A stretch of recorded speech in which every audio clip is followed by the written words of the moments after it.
est la troisième île de la Méditerranée, blottit telle une feuille dorée dans sa partie orientale.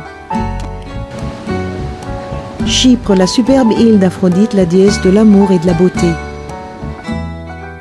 C'est une véritable mosaïque de nature et de civilisation sur une petite île chaleureuse et accueillante qui dévoile ses multiples facettes à ses visiteurs.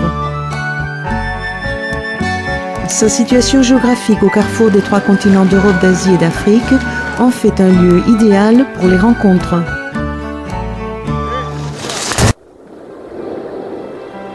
Les premiers signes de vie à Chypre datent de 10 000 ans avant Jésus-Christ et se trouvent près de la côte rocheuse et escarpée d'Aitokrémos sur la péninsule sud à proximité de Limassol. On y a découvert des ossements d'hippopotames et d'éléphants nains. Les premières traces d'activité humaine datent de 9 000 ans avant Jésus-Christ et Chalkidiki est le plus connu de tous les sites néolithiques. À Chalkidiki, lors de la période la plus ancienne, les hommes utilisèrent la pierre pour en faire des récipients, statuettes, outils et armes. Plus tard, les Chypriotes utilisèrent l'argile pour fabriquer de la poterie. Le site néolithique de Chalkidiki est inscrit au patrimoine mondial de l'UNESCO depuis 1998. Au IIIe millénaire avant Jésus-Christ, la vie des anciens Chypriotes fut bouleversée par une découverte majeure. Ils commencèrent à utiliser la technologie révolutionnaire de la métallurgie, fabriquant des objets en bronze, un alliage de cuivre et d'étain. À la même période, les Chypriotes devinrent des potiers très adroits, utilisant l'argile pour créer des statuettes. Autour de 1400 avant Jésus-Christ, après le déclin de Knossos en Crète, les Grecs mycéniens dominent les routes de commerce sur la mer Égée et la Méditerranée orientale. Un nombre impressionnant de poteries mycéniennes est alors importé à Chypre. Au XIIIe siècle, des innovations majeures dans la métallurgie sont introduites dans l'île, attribuées aux artisans grecs mycéniens qui s'étaient établis dans l'île. L'installation à Chypre d'un grand nombre de personnes originaires de Grèce continentale et parlant grec au cours du XIe siècle avant Jésus-Christ est un événement déterminant dans l'histoire de Chypre. Chypre est hellénisée. Les meubles en ivoire de la nécropole de Salamis témoignent de la prospérité des Chypriotes au 8e et 7e siècle avant Jésus-Christ. Ces statues en argile de l'époque confirment l'existence d'un style typiquement chypriote. C'est à cette époque que les grands sanctuaires furent construits un peu partout dans l'île et que les dévots chypriotes s'empressèrent d'offrir des statues dédiées aux dieux. Au VIe siècle, la monnaie fait son apparition dans l'île. Les rois de Chypre frappent leur propre monnaie marquée d'emblèmes de chaque royaume. Pendant la période classique, les Chypriotes commencèrent à adorer les dieux du panthéon grec à l'image de Zeus, Hercule déifié et bien d'autres. Parallèlement à cela, les superbes céramiques de l'Attique furent importées en grande quantité.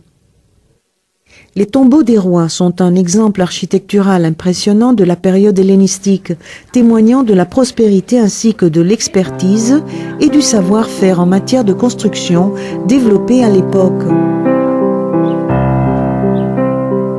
Paphos, la capitale durant la période romaine, devint un important centre économique et culturel et un lieu célèbre dans le monde romain pour ses mosaïques. Depuis 1980, l'ancienne ville de Paphos tout entière et les célèbres mosaïques sont inscrites au patrimoine mondial de l'UNESCO.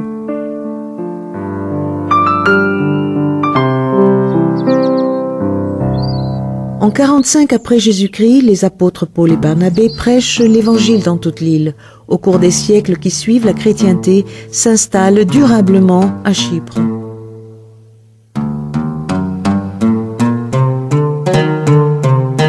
Lors de la troisième croisade, le roi d'Angleterre, Richard Cœur de Lion, en route vers Jérusalem, fit la conquête de Chypre et y épousa sa fiancée Bérengère de Navarre. Les années qui suivirent marquèrent le début de la période franque pendant laquelle Nicosie et Famagouste furent ornées de magnifiques monuments médiévaux. La reine Catherine Cornaro, native de Venise, mit fin au règne des Francs en abandonnant sa couronne à la République de Venise en 1489. Voyant que les Ottomans resserraient leur emprise autour de Chypre, les Vénitiens décidèrent de renforcer les fortifications de l'île. En vain, les Ottomans prennent Nicosie, puis assiègent Famaguste. Le célèbre amiral vénitien Marcantonio Bragadino défend farouchement la ville pendant des mois. Bien que Bragadino ait accepté de rendre les armes, il subit une mort atroce des mains des Ottomans. Pendant la période ottomane, Chypre s'appauvrit et sa population est persécutée. En 1878, le sultan cède Chypre aux Britanniques et en 1960, l'île devient une république indépendante. Depuis l'invasion turque de 1974, Nicosie demeure la dernière capitale divisée en Europe. Chypre est membre de l'Union européenne depuis mai 2004. La naissance de la République de Chypre a entraîné un épanouissement de toutes les formes d'art qui puisent leur inspiration dans les traditions, les racines et la vie moderne des Chypriotes.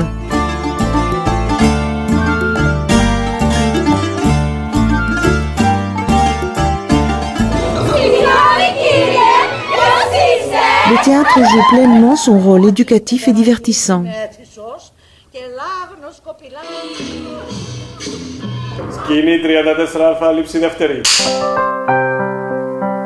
Parallèlement, le cinéma se développe et fait preuve de créativité.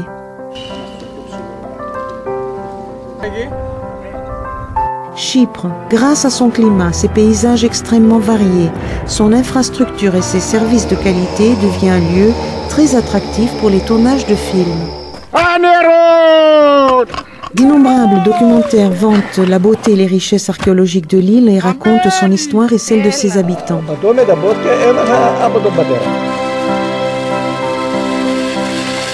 À Chypre, les édifices et monuments historiques servent souvent de décor pour les événements culturels.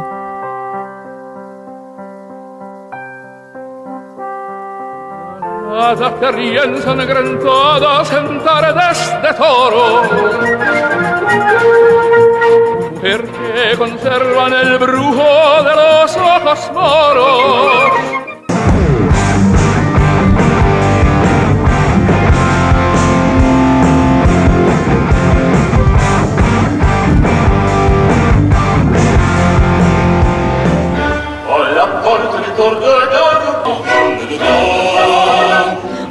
Ποτέ δεν μέλει, ώστε να ζήσω να χαρώ γελώνα.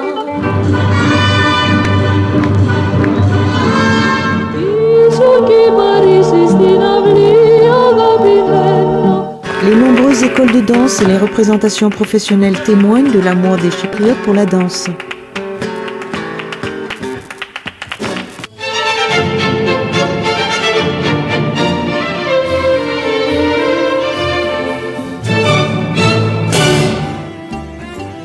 L'île compte aussi de nombreux musées dans tous les domaines.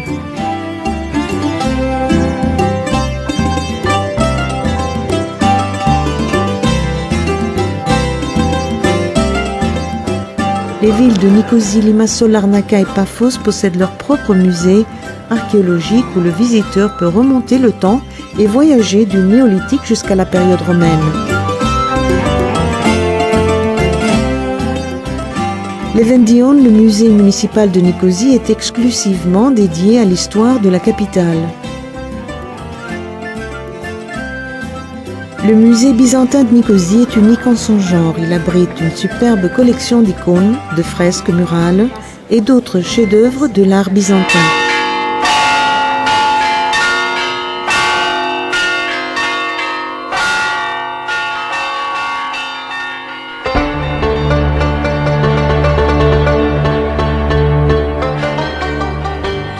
Les Chypriotes sont depuis toujours très attachés à leur religion. La plupart des innombrables églises et monastères disséminés dans toute l'île sont dédiés à la Vierge Marie.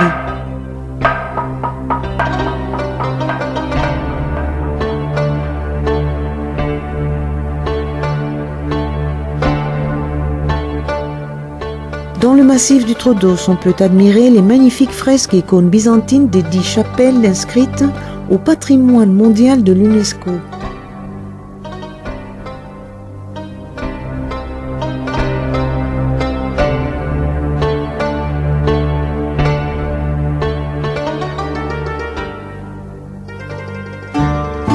Malgré leur attirance pour la modernité, les Chypriotes restent très attachés à leur artisanat.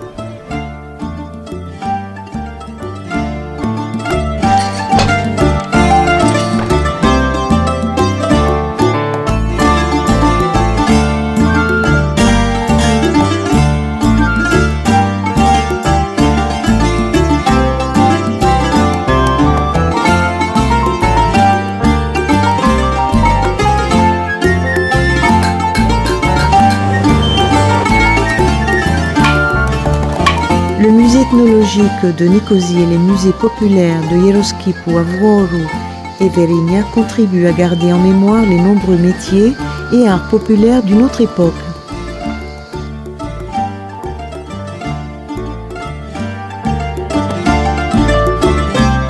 Malgré l'urbanisation de ces dernières années, il existe toujours à Chypre des maisons et édifices qui reflètent l'architecture traditionnelle. Certaines maisons traditionnelles ont été restaurées et transformées en gîtes ruraux, sans négliger le confort des hôtes. Mode d'hébergement alternatif plus près des habitants et de la vie à la campagne. Les habitudes alimentaires des Chypriotes sont liées au calendrier religieux.